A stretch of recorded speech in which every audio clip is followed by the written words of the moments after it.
This is Judge Joe Brown, and you're watching w.e.b News TV, the News-free Dixie. News-free Dixie for the 21st century.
Welcome everybody, thank you, I appreciate it.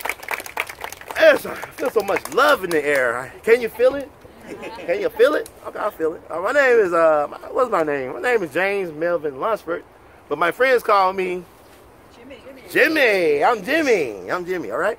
I was the first high school band director in all the Memphis city schools, but my story starts June 6, 1902. I was born all the way down there in Fulton, Mississippi.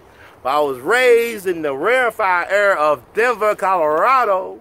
My music teacher was the one and only Wilberforce Whiteman, who was the father of Paul Whiteman, who they say is the king of jazz because Whiteman must be in charge of everything.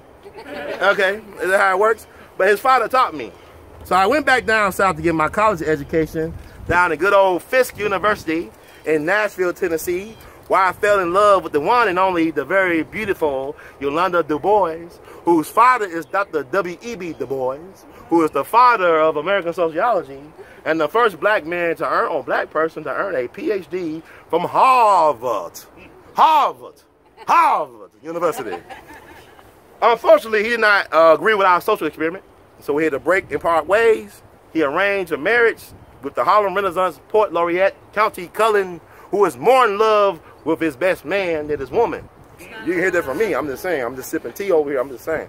You can hear that from me. But anyway, I finished up my teacher education up at Columbia College in NYC. Came back down here to Memphis to teach at Manassas High School. I was hired to be the football coach, the baseball coach, the basketball coach, the track coach, the history teacher, Spanish teacher. Did I say Spanish teacher? English teacher? Yeah, English teacher. Gym teacher, anything but a musician or music teacher. So I went to the principal. I said, principal, we need to have a band for good old team spirit and school morale. He said, by golly, Jimmy, I think you're correct. So I became the first high school band director in all the Memphis city schools when I started the Chickasaw Syncopators. And we was a very popular local dance band as well. So back in wait a minute, I'll give myself more credit. I need to get the receipts out here for y'all to see.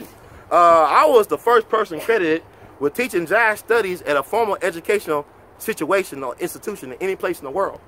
So when they were learning some Satchmo, I had to break it down, Chicago 5s and 7s. So that's what we were teaching. Like, rhythm is my business, okay? So in 1930, I took my best high school students and buddies from Fisk University, and we started probably the greatest, we did start the greatest swing band of all time in the 30s and 40s. No less authority than my good old friend Glenn Miller. See, he was Larry Bird to my Magic Johnson. See how it works? How I know about Larry Bird and Magic Johnson? I'm just telling y'all. Glenn Miller said, he said, you know what? He said, Duke is great, Count is remarkable, but LUNceford tops them all. See, I'm Jimmie LUNceford, and rhythm is my business. That's why he said that. See, white band leaders wanted to be me, and black band leaders wanted to beat me at the Battle of Bands. Right? So I had the #1 band of our land for African Americans. By 1934, we was the house band at the Cotton Club behind Duke Ellington, Cab Calloway. Was the #1 attraction at the Apollo Theater for a whole decade. We had put the show in Showtime and the prime and prime time before there was a television on the 80s Lakers. So we were one of the first bands to have tailor-made suits. We did choreography, that's dancing. We told some jokes, playing the dozens. We also sang. We sang a lot. So we had a full show. You get that all for $1.25. Sometimes we had upwards of 40 to 50,000 dancers at one event. So we also had a distinctive sound, the LUNceford beat, the 2-beat. Because most things was about the 4/4, but we had the 2-beat. That drive you here in Stacks and 3-6 Mafia, all that stuff y'all like. I started that, okay? I started that. James Melvin LUNceford, Jimmy. But I also owned airplanes. I was an aviation pioneer. Back in 1940, I brought my first airplane. It cost me $20,000 in 1940 money. That's a lot of money, right? Okay. So I actually crashed the plane once, and I walked away from it. And I still died anyway, but I walked away from the crash, you know. My wife also owned and flew her own airplanes, Crystal Tully LUNceford, who taught English at Booker T. Washington High School for a while. So I never forgot to give back. When I used to come to Memphis and sell out the church auditorium, I would do free concerts and musician clinics at Manassas High School.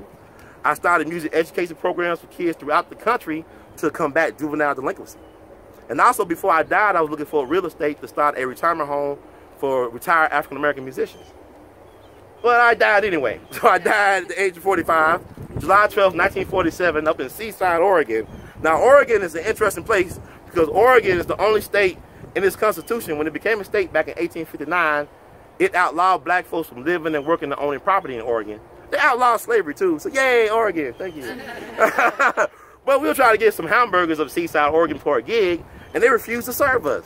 I said, I'll be damned. And they said, well, we don't have no hamburgers for you guys, we got beef sandwiches. Now, this is before the days of Arby's, because they didn't have the beef, they had tainted meat. So they gave us some tainted beef sandwiches. My band got sick, but I ended up dropping dead while signing autographs before the concert. And I was just 45 years old. They had 2 funerals for me.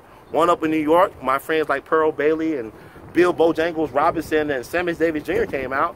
And then one for my fans in Mississippi, not Mississippi, excuse me, Memphis, the city of good abode. My black and white fans came out by the thousands, and they put me back here all the way back in the CeMEtery back in July of 47.